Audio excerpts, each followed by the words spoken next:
Hey guys, I'm Nicole Conte and I'm the host of the Sweet Success podcast. I am joined with Erica Wilson and Taylar Posey.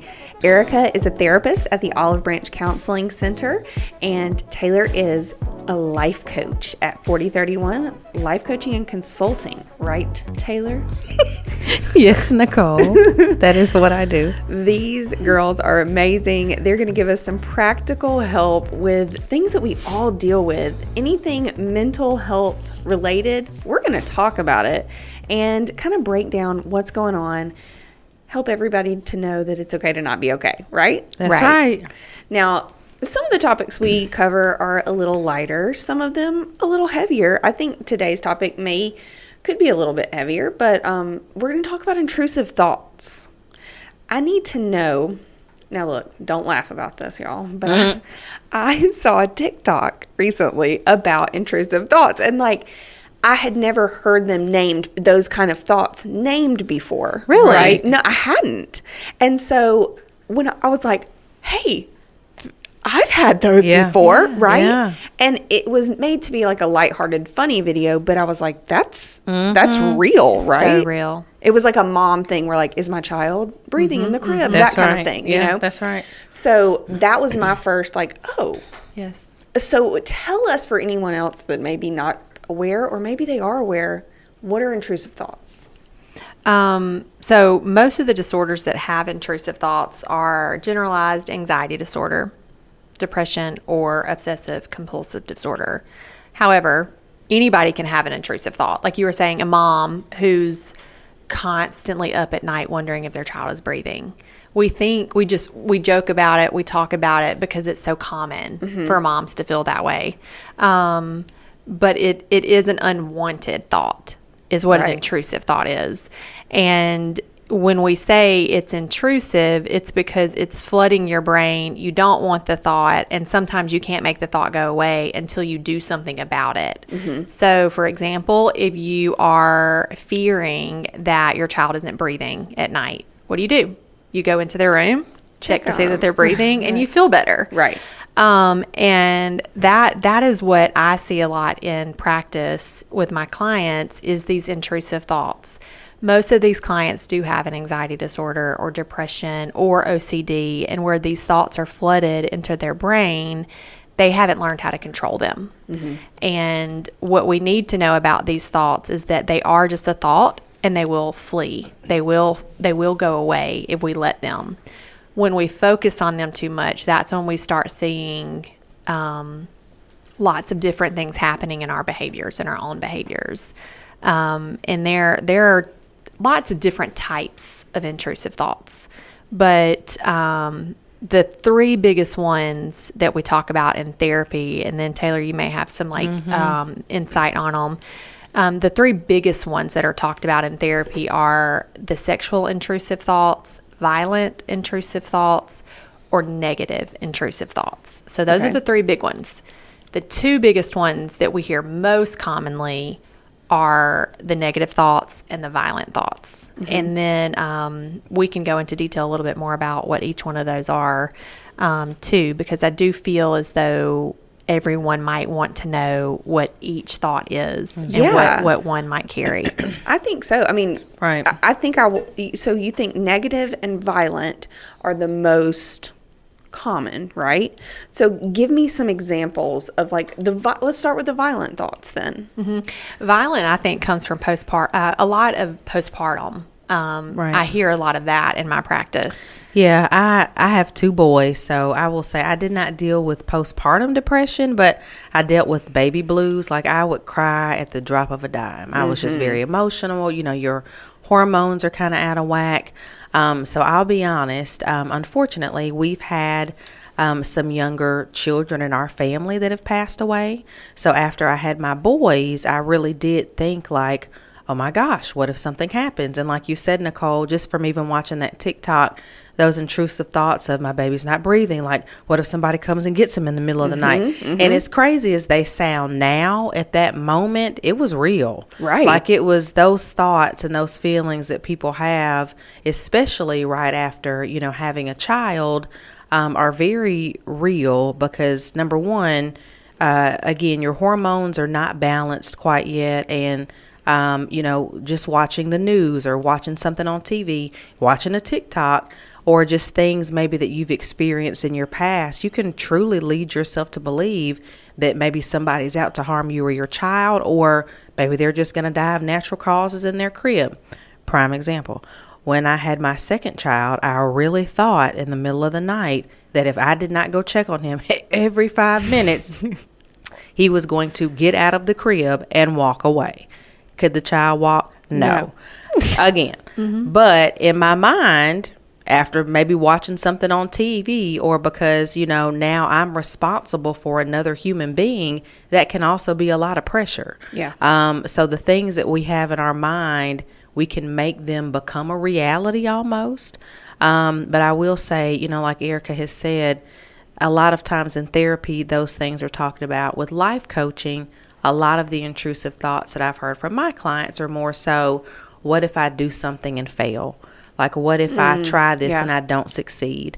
And those I think are true for most everybody. I have never really had violent thoughts, but the fear of failing at something, or I can talk myself out of anything in about 5 minutes. Right. I can make up every situation in the world Yeah. of something that may or may not ever happen. So it is very, very real for the person that's dealing with it. I think that's good too, talking about thinking of failing at something, or thinking of those types of thoughts that are coming in, the lies that are coming into our head too. Those are also intrusive. Right. And, and to speak of the violent thoughts, I think both of us, Taylar and I, can talk to these, whether it's in private practice therapy, life coaching, or in schools. Right. Is that sometimes these thoughts are very dark and have like violent themes. So it might mean they have a thought of harming themselves or harming someone else. And it's not even a thought they want to have in their brain, but it pops up. And we see a lot of self-harm, especially in kids, or even homicidal thoughts. But again, it's not a thought that these people particularly want to have. And so if they will let that thought pass and they will talk to someone about it, and everybody is so afraid to talk about it because they don't want anyone to think they're crazy, right? And it doesn't mean that you're crazy. Everyone has these thoughts to some degree, for something, and they're so unrealistic too. So you have to remember that intrusive thoughts a lot of times are irrational thoughts, Right. and so hurting yourself, sometimes people do follow through with that. The thought of it is not the action. But if you do get to a place of where you feel like you have a plan to follow through with that thought, or the aggressiveness of the thought persists, that's when you've got to get help. Right. Okay. So that makes sense. Like, just having that thought though is not something that you have to act on. You can let that pass. And it will. Yeah, it will if you let it sit and you rationalize it, because your brain has a way to rationalize through things if you let it. Yeah. But if you notice that the violent thought is getting worse or more aggressive and you can't let it go, or it isn't going away, then you reach out for professional help to make sure there isn't some kind of chemical imbalance. Right. And that's so good though, because you're right. There's such a stigma surrounding it. You don't want to tell people like what's going on in this head sometimes, right? But I think that's so huge on not letting it fester, but then if it does, really reach out Right. for help, for sure. And so with the violent thoughts, negative thoughts, so the negative thoughts would be more of that, Right. I'm not good enough. I'm not good enough. And just the negative self-talk. I actually had a student come to my office today. She poked her head in and she was checking in. And I was like, oh, you look so cute today. No, I don't. She said, I got my power chain off my braces and I look ugly. And I said, no, you don't. I said, now you have to counteract that with 3 positive things.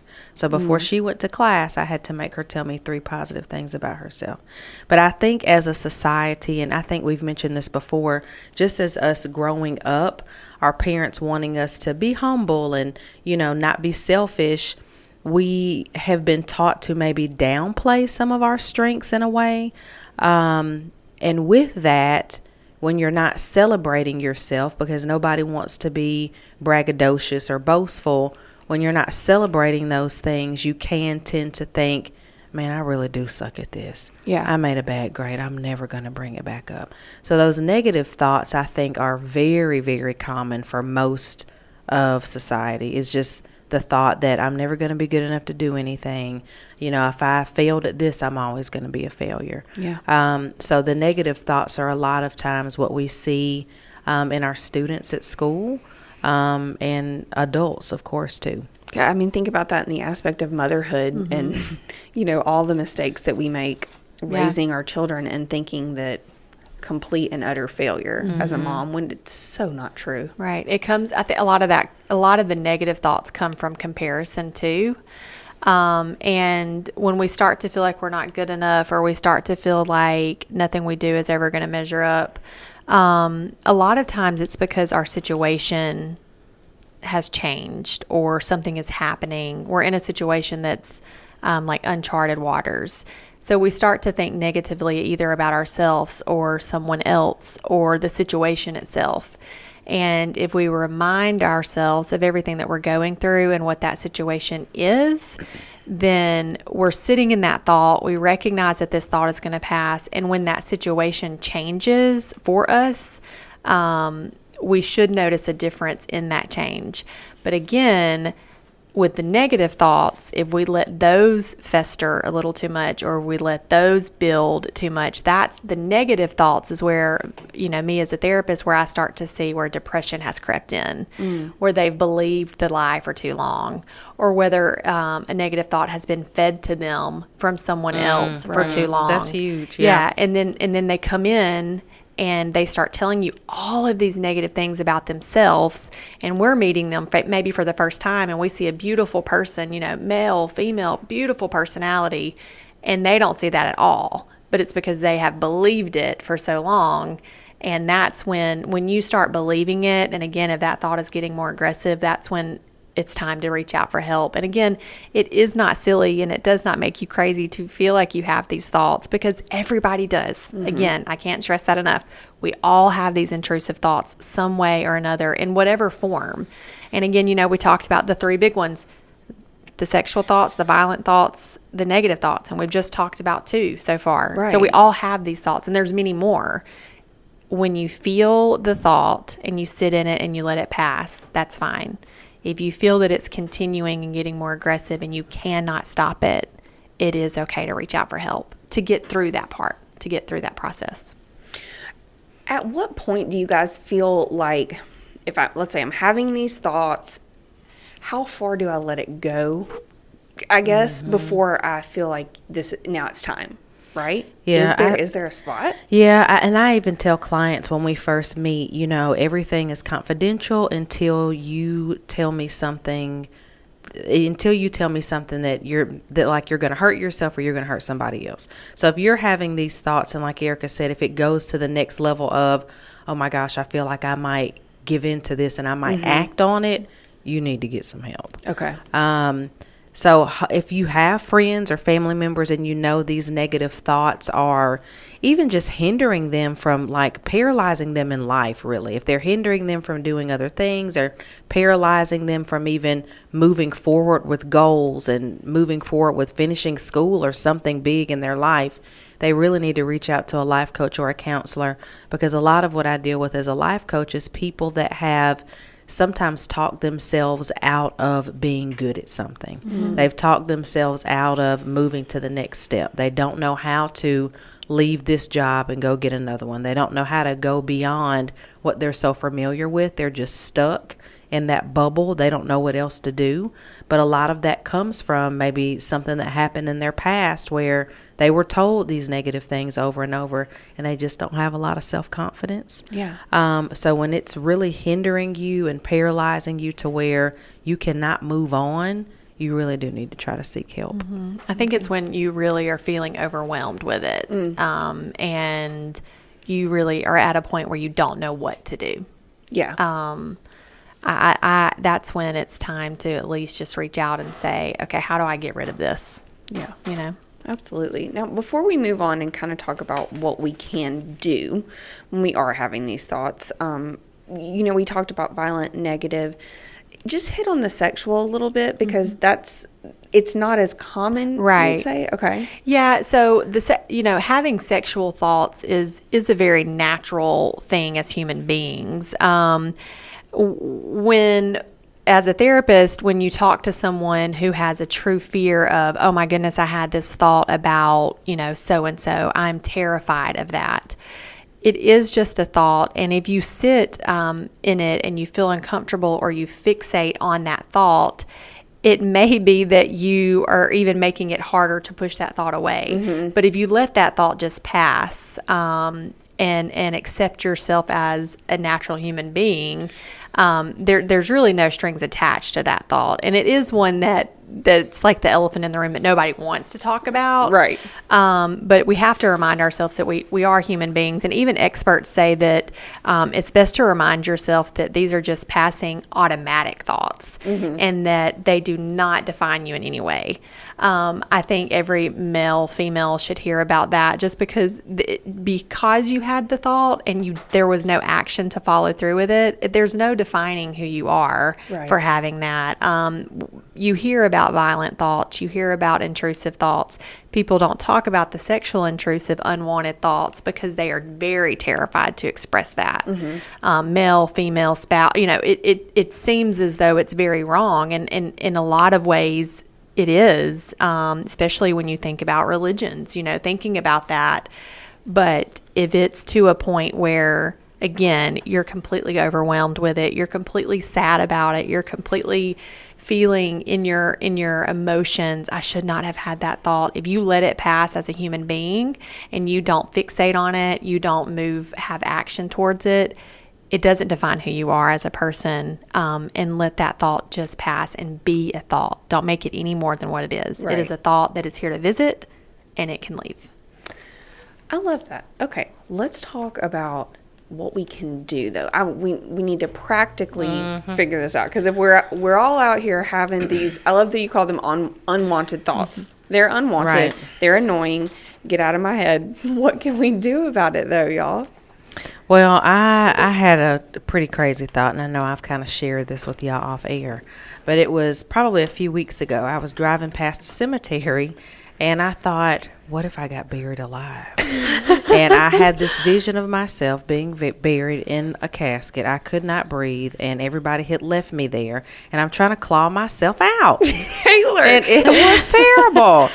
But look, and we laugh about that. Yeah. But it was very real, right? It was real. You had it. For about a minute. But you also rationalized through it. I did rationalize through it. So that goes to show, yes, it was very unreal. I hope it was unrealistic. It was unrealistic. It was unrealistic. It was. But so yes, irrational thoughts and crazy and weird thoughts were human. They're gonna happen. Mm-hmm. But when you're able to shake yourself out of and just say, oh my gosh, let me move on, which I was able to do. I really did not dwell on it or think much of it past that point. But some of the things you can do, accept that they will eventually pass. Sometimes you're able to talk yourself mm-hmm. out of it.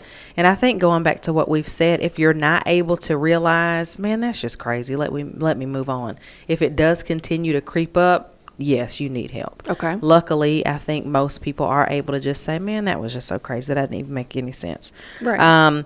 But again, prepare yourself if unwanted thoughts may come back. And if they do continue to come back, like Erica said, you really do need to seek professional help for it. Yeah. And I think it's very important to recognize them and label them for what they are as an unwanted, intrusive thought. And also just sitting there with them, because a lot of times when we put our energy into trying to push them away, that's when we fixate on it. Recognizing, labeling the thought for what it is. This is an intrusive, irrational thought. I really can't control it right now. It will pass. I'm just going to linger in that thought. I'm not going to really put a lot of energy into that thought.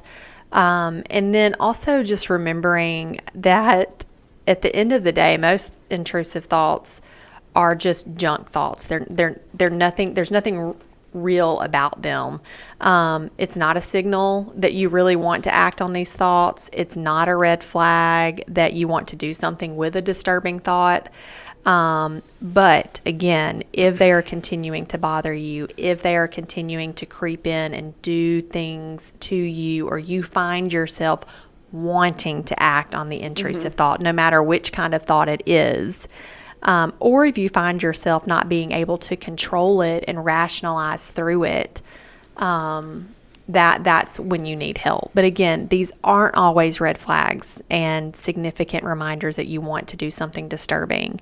They are intrusive, unwanted, irrational thoughts that we have to learn how to control. I mean, I like that. It's very practical. It's helpful. Basically, when it becomes overwhelming to you, when it is overtaking normal everyday things, right? That's when we need to reach out and seek help for it. Right. And just really not trying to engage, not ask why are we having these, because like you said, majority of people, everyone, Yes. they're having them, right? Yes. Right. Yes. And it's okay, but do recognize when it is becoming too much. Yes, and talk to someone about it. If it's a friend, someone you really trust, because there is such a stigma, especially around the 3. There are many more. We just spoke about 3 tonight, but if you have a friend you truly, truly trust that's not going to immediately look at you and say you're crazy. Like when Taylar told me, I kind of laughed, but we also discussed how irrational it was, and I was like, do we need to talk about that? And she's like, no, it only lasted a minute. Right. But I'm not going to say, I'm not sitting here across the table from her thinking, I think something's wrong. It was an irrational thought she had. She thought through it. She moved on. Yeah. Because we all have them to some degree and about something, anything. But we can learn to let them pass. And if we can't, that's when we get help. Love it. So this topic was actually sent to us by a listener that wanted us to specifically discuss this. So if you have something that you would like us to discuss, please send it to Erica. We've got all our information right there in the podcast. Thanks so much, girls.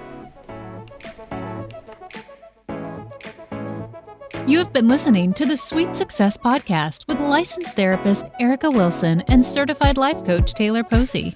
If you have questions or topics you'd like to have addressed on an upcoming podcast, please message Erica on Facebook at the Olive Branch Counseling Center or Taylar on Facebook at 4031 Life Coaching and Consulting. Spell out 4031.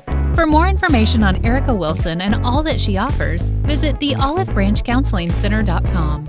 And for more information about Taylar Posey and her services, visit 4031.org. Spell out 4031. Thanks for listening, and we look forward to our next time together. Please subscribe to this podcast on your favorite podcast platform. This podcast is produced by yourpodcastnow.com. Let us produce a podcast for you.